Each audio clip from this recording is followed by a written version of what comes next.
ए जान, जब से तोहरा के देखनी है दिलवा हमार कहीं लागे ना।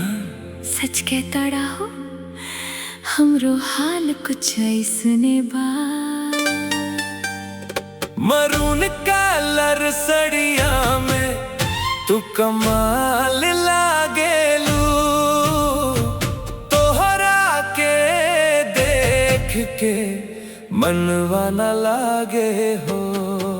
तोहे नजरिया दिलवा चुरा ले गई, अब तक हर सपना में तू आवे हो। शादी से पहले ही प्यार हो गई, दिलवा हमार बेकरार हो गई।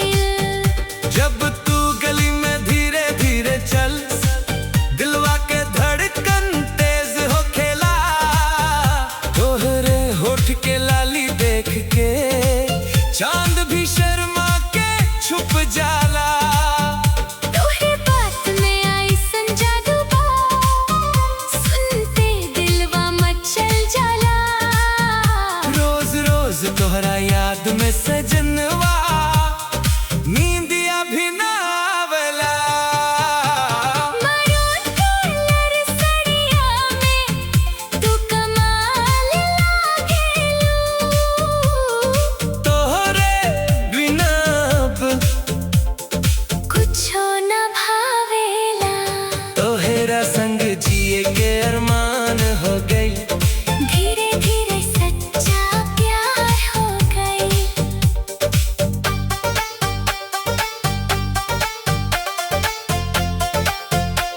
हो।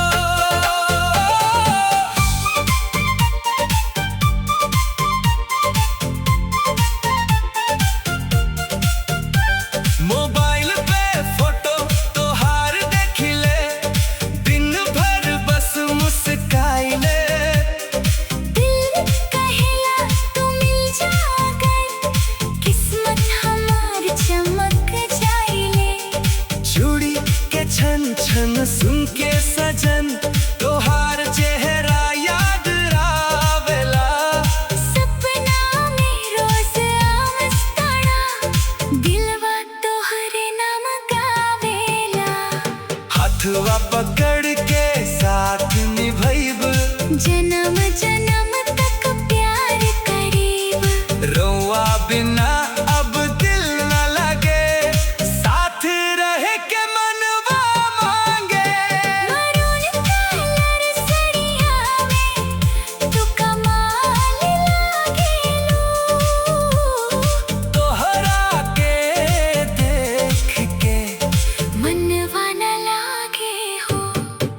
शादी से पहले दिल मिल गई, रब से सुंदर